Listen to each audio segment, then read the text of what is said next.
چلے بچوں السلام علیکم۔ آج آپ کے لیے جو کہانی لے کر آئی ہوں وہ ہے 8 شہزادیاں اور ایک شہزادہ۔ پیارے بچوں، 8 شہزادیاں ایک محل میں رہتی تھی۔ وہ سب کی سب اپنے باپ سے ہاتھ دھو بیٹھی تھی کیونکہ ان کے فادرز کی کسی نہ کسی سے لڑائی ہوئی تھی اور وہ اس جنگ میں ہار جاتے تھے اور وہ ان کو قید کر کے قتل کر ڈالتے تھے۔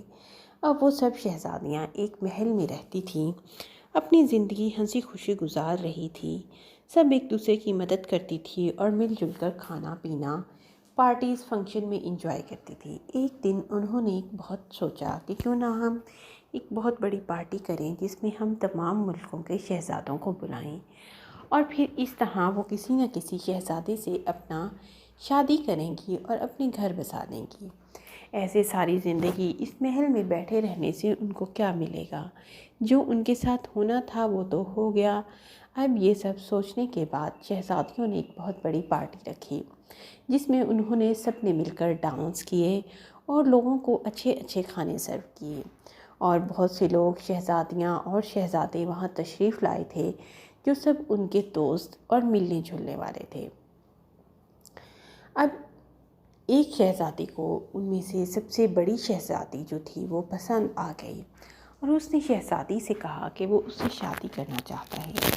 تھوڑی ہی دیر میں ایک دوسرے شہزادے نے تیسرے نمبر والے شہزادی سے شادی کے لیے حامی بھر لی۔ اس طرح تھوڑی دیر بعد تمام شہزادیاں اپنے اپنے شہزادوں کے ساتھ سیٹل ہو گئی اور انہوں نے سوچا کہ کیوں نہ وہ سب کی سب مل کر ایک دن ہر ایک شہزادے سے ملاقات کریں اور جانچیں کہ آیا وہ شہزادہ ان کے لیے بہتر بھی ہے یا وہ کوئی ظالم یا کوئی ایسا شخص ہے جو ان کے لیے بعد میں بہت نقصان دہ ثابت ہوگا۔ لہٰذا اس چیز پہ انہوں نے ہر دن ایک شہزادے کی دعوت کی جاتی اور اس سے بات چیت کرتی۔ تمام شہزادیاں ان سے اپنے مسئلے مسائل ڈسکس کرتی اور ان کی طبیعت کو جانچتی۔ اب ایک شہزادہ جو کہ بہت ہی ظالم اور اکھڑ مزاج تھا، جب اس کی دعوت کا وقت آیا تو اس نے آتے ہی شرائط رکھ دی کہ میرے لیے بہت اچھے کھانے اور عمدہ سامان لے کر آیا جائے اور مجھے واپسی پر بھی جاتے ہوئے تحفے تحائف دیے جائیں۔ اب شہزادیاں اس چیز سے پریشان ہونے لگی کہ یہ شہزادہ تو بہت ہی عجیب قسم کی شرطیں رکھ رہا ہے۔ لہٰذا انہوں نے شہزادیوں نے کہا کہ ہم آپ کو یہ سب نہیں دے سکتے، ہماری مجبوری ہے، ہم یہاں تنہا اکیلی رہتی ہیں، اگر آپ چاہتے ہیں تو ہمیں معذرت چاہیے آپ سے، ہم آپ سے معافی مانگتی ہیں، مگر ہم آپ کو یہ سب چیزیں نہیں دے سکتی۔ مگر شہزادہ تو غصے سے لال پیلا ہو گیا اور کہنے لگا کہ اگر یہی معاملہ ہے تو بس میں تم لوگوں کی شہزادی سے شادی نہیں کر سکتا۔ جب اس نے شہزادی سے شادی کے لیے انکار کیا تو تمام کی تمام دیکھنے لگی اور انہوں نے کہا کہ ٹھیک ہے، اب تم اگر چاہو تو تمہاری مرضی، ہم ایسا نہیں کر سکتے۔ اب اس شہزادی سے جس سے اس نے شادی سے انکار کیا تھا، تمام شہزادیوں نے مل کر بات چیت کی اور اسے سمجھایا کہ یہ تمہاری زندگی کے لیے بہت نقصان دہ ثابت ہوگا۔ اگر اس نے کل بھی تمہیں ایسے ہی تنگ کیا تو ہم سب تو اپنے گھروں میں چلی جائیں گی، تو تم اکیلی کیا کرو گی؟ لہٰذا بہتر یہ ہے کہ تم اسے انکار کر دو اور ہم تمہارے لیے کوئی اچھا شہزادہ ڈھونڈیں گے۔ اس شہزادی مان گئی اور انہوں نے اس شہزادی کو شادی سے انکار کر دیا۔ اب کافی دن گزرے، تمام شہزادیاں اپنے اپنے گھروں کی ہو چکی تھیں، مگر وہ شہزادی جس سے شہزادے سے انکار کیا تھا شادی سے، وہ اب تنہا رہ گئی تھی۔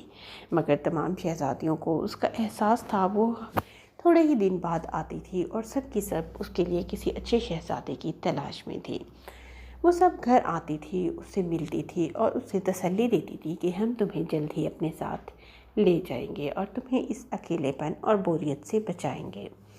اب انہوں نے ایک شہزادہ ڈھونڈا جو بہت امیر اور خوش مزاج اور اچھی نیک طبیعت کا لڑکا تھا۔ انہوں نے شہزادے کی شادی اس سے کروا دی۔ اب وہ شہزادی بھی ہنسی خوشی اپنی زندگی گزار رہی تھی اور وہ سب کی سب آپس میں ملتی تھی اور کوئی بڑی پارٹی کرتی تھی، تمام شہزادے اکٹھے ہوتے تھے اور باقی تمام شہزادیوں کو بلایا جاتا تھا اور رقص کیے جاتے تھے، ڈانس پارٹیز ہوتی تھی اور سب کی سب مل جل کر اچھی زندگی باغوں میں کھیلنے جاتی تھی اور خوب انجوائے کرتی تھی۔